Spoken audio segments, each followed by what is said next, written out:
Hello, happy Tuesday if you want to call it happy. Thank you for joining us for this KEYC News Now to Go update. I'm Jackson Jerk, joined alongside by the wonderful meteorologist and first alert meteorologist, Caitlin Lohr.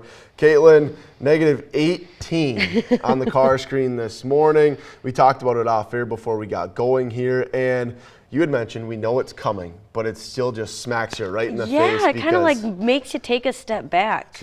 It almost just bites you. Like seriously, I don't know. Physically. Yes, like I don't know how else to describe it because it just bites you.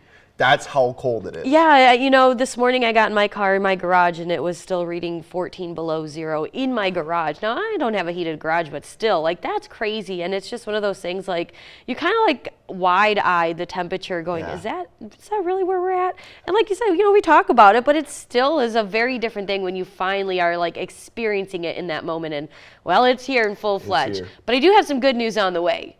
But before we get to that good news, we got to talk about the bad news, and that is we are still in first alert mode for the fact that these dangerously cold conditions are going to stick around through today and into tomorrow morning. So yes, the extreme cold warning has been extended. It was initially supposed to expire this morning, but because the cold conditions are going to continue through tomorrow morning, the National Weather Service has decided to expand or extend the timing of this extreme cold warning and have continued it until tomorrow morning. The lowest temperature we reached this morning, it was quite cold out there. This is without the wind chill. Owatonna coming in at number 1 with a low temperature of 24 below zero. We bottomed out at about 19 below zero here in Mankato, so it was a cold start there. Now with wind chill values, they were ranging between 30 and 42 below zero. Unfortunately, we are not going to rise above zero today. We're looking at topping out at about 1 below, but with a light breeze out there, that's why we're going to continue to deal with those dangerously cold conditions. I'll have more details on what our afternoon wind chills are going to look like and what that good news coming our way is in the extended forecast coming up shortly. Jackson? Wonderful. Thank you very much, Caitlin. A terrifying scene unfolded in Toronto on Monday when an arriving flight crashed during landing, flipped over, and burst into flames. Remarkably, everyone on board Flight 4819 survived. Michael Yoshida reports from Toronto as the investigation continues. The investigation continues into Monday's crash landing of a Delta flight here at Toronto's Pearson Airport. All 80 people on board able to get out of the plane, with first responders credited for preventing any loss of life. Airport emergency workers mounted a textbook response, reaching the site within minutes and quickly evacuating the passengers. A total of 80 people were evacuated from the Delta plane. Passenger John Nelson described the scene inside the plane. There was like a big fireball out this left side of the plane. And when we got finished, it was I was upside down. An air safety analyst says it's amazing that everyone survived the crash. Everything that could go wrong went wrong, yet still 80 people survived the accident. Toronto Pearson Airport Fire Chief Todd Aitken says 18 people were injured. Delta says that some of those injured passengers have been released from the hospital. Experts and officials say the outcome is a credit to the crews on and off the plane. Monday's crash adds to a rough few weeks for air travel in the United States. 10 people dead after a Regent airline plane crashed in Alaska earlier this month. In late January, there were a pair of fatal incidents. 7 people were killed when a medevac jet crashed in a Philadelphia neighborhood, and there was the mid-air collision near Washington, D.C. that killed 67 people. 2 runways at Toronto will remain closed as the work to determine what caused the crash continues. The Transportation Safety Board of Canada is leading the investigation, and the National Transportation Safety Board in the U.S. is assisting. Now we're told investigators with the FAA also flying to Toronto to help with the investigation. Reporting in Toronto, I'm Michael Yoshida. Back here at home, dangerous cold temperatures have many of us making new plans just to stay safe. As Aaron Stuvey reports, Mount Cato is among the organizations pivoting in the deep freeze. This is not the kind of weather to toy around with that. Sub-zero temperatures and harsh wind chills are making winter's presence known. Cold this harsh can be dangerous, as the Mankato Clinic says that side effects like frostbite could set in quickly if someone ventures outside unprepared. If you can stay inside, best of all, that's going to be the best plan. But if you have to be outside, you want to dress in layers and Stay well hydrated, limit your exposure outside because sometimes in as little as 10 minutes you can start to get frostbite. Mankato Clinic wants anyone exposed to such conditions to get into warm, dry clothing and potentially lukewarm water, avoiding hot water or fireplaces as too much heat could cause further damage. Mount Cato has decided to close until Wednesday, citing the cold temperatures as the chief cause. Leaders at the slope say that just a few years ago they wouldn't have made that decision, but they've gotten more cautious over the years, aiming for the safety of skiers and staff alike. Mount Cato also urges everyone to be safe in the cold, saying that they have seen more and more people entering winter weather and the slopes unprepared. We see it more than we used to, yes, a lot more. I don't know what it is or what the deal is. You drive by bus stops, nowadays, and you see the kids in t-shirts and shorts in the middle of winter, and you kind of just wonder. But yeah, we see it a lot more nowadays, and I don't understand why. In Mankato, I'm Aaron Stuvey. In more state news, Minnesota Democrats have a new legislative makeup and a new presidential administration to contend with this year. The party that held the trifecta just last year is now playing defense in St. Paul, trying to protect the policies they recently passed. Quinn Gorham explains how the DFL hopes to tackle abortion rights in a new political environment.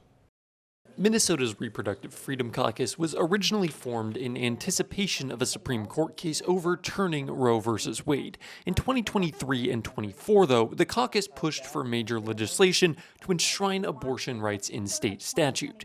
The Reproductive Freedom Caucus has been able to undo 50 years of work to ban abortion in our state, including passing the PRO Act, the Reproductive Freedom Codification Act, requiring health insurance to cover the cost of postpartum care for a year. But the DFL no longer enjoys a trifecta in St. Paul. Instead, they now must contend with the Republican Party that wants to put restrictions on abortion. What this bill does is it reinstates protections for babies that survive abortion, ensuring that they receive medically necessary care to preserve the life and health of that baby. The GOP currently holds control of the Minnesota House, hearing their own abortion-related bill last week. DFLers opposed the bill, calling it, quote, virtue signaling.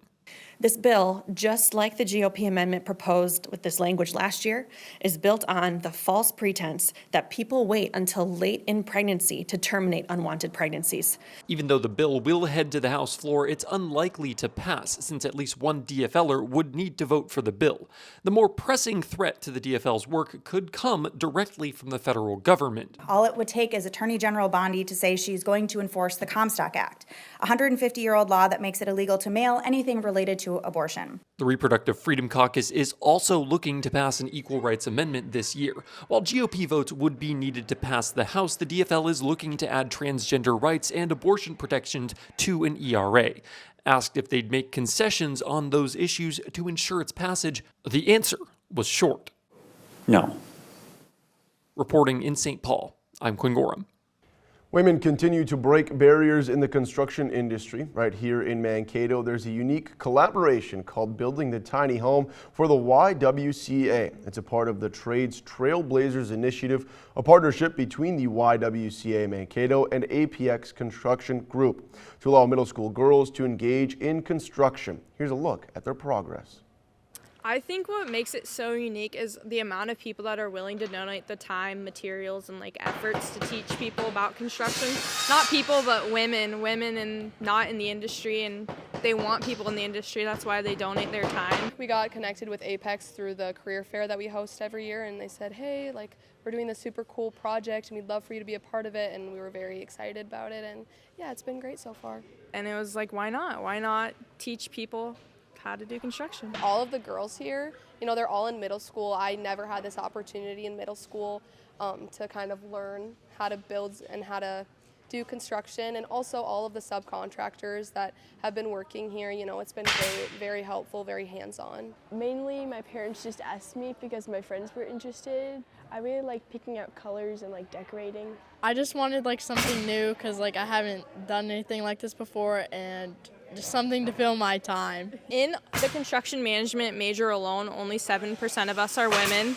And then in our group, we have about 10 to 15 on a good day, but usually around 5 to 6 people come to our meetings. As somebody who doesn't have any previous construction experience, I was very scared kind of coming into this major, you know. You kind of have people or maybe different stereotypes around women not being in construction, but I've started here and I love the people, I love the opportunities. There's so many areas to grow, there's so many things to learn, and yeah, I'd say do it. There's so much out there for you. Well, Caitlin, you see the first alert weather pop up there in the red, and that's due to the fact that it is just disgustingly cold outside.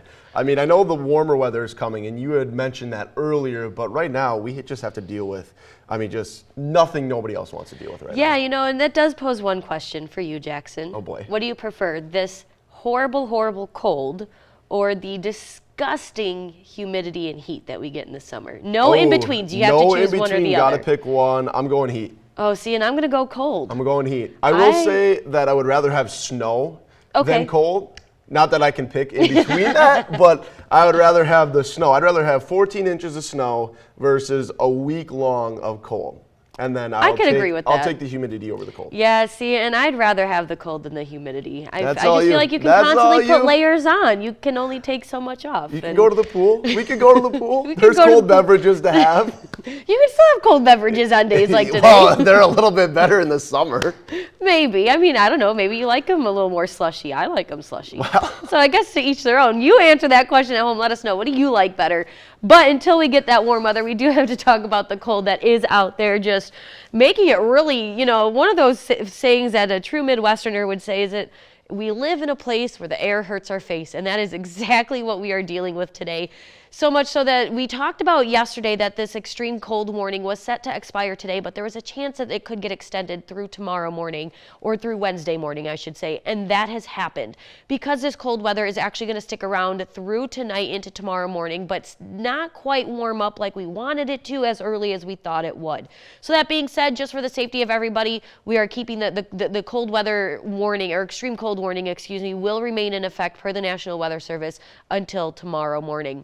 Now today, temperatures were not going to break above zero, unfortunately, but we're going to be close. We're looking at a high of 1 below zero and plenty of sunshine. So if we're going to pick and choose what we like out of this, at least we have the sunshine out there. Now tonight, they're going to drop well below zero once again as we go into tomorrow morning. Our winds are going to range anywhere from 5 to 15 miles an hour across the area, just like they have been already through the morning hours. And what that does is lead to those brutal wind chills that we've been dealing with. This afternoon, those wind chills are going to range anywhere between 15 and 20 below zero before dropping back to between 30 and 40 below zero going into the overnight hours and tomorrow morning. So you can expect tomorrow morning to feel just as cold as this morning has and yesterday morning has. And that is really the key reason that that extreme cold warning has been extended through tomorrow morning, because of these wind chill values. Overall, our air temperature a little bit warmer than what it was this morning. We're looking at a low of 15 below zero by tomorrow morning. This morning we officially hit a low of 19 below zero, so that's about 4 degrees warmer tomorrow morning than what we hit this morning. I guess we'll take our perks, right? Now tomorrow, the good news is more improvements. We are looking at rising above zero for a high of a single degree, but at least there's no negative sign in front of it until we go back into the evening hours. However, one thing you will have to note is that the winds tomorrow are going to be breezy, so that means that our wind chill values will have that negative sign in front of it, indicating that it's going to continue feeling below zero through tomorrow and maybe even Thursday, because as we take a look at the extended forecast, even though we're looking at improvements by Thursday, take a look at Thursday night, we're still going to drop into the negatives. Any little bit of light wind could keep our wind chill values just below zero Thursday afternoon. But then the good news comes in, what we are all longing for based off of this cold that we have been dealing with, and that is a pleasant warm-up. Talk about a heat wave, Jackson. 30s and 40s on the way. It almost seems unimaginable. That's almost going to be a triple-digit difference in temperatures, or what it feels like outside, from today to, let's say, Monday morning of next week. Monday next week. I mean, we're going to need our shorts. We're going to need some sunscreen on our noses, sunglasses. Oh, the Harvey's whole works. getting outside, that's for sure. We're going outside for sure. Let's do the broadcast right out there. And let's I have agree. Some fun. We'll do it. I'll see you outside. Perfect. I love it. We're going to transition into some sports now. The Mankato East, Mankato West basketball games set to take place at Minnesota State on tonight are still on as scheduled. Mankato area public schools are closed for today, but the crosstown rivalry matchup between the Cougars and Scarlets will still tip off at the original times. The girls play first inside the Taylor Center at 6 in the evening, with the boys taking the floor at 7:45.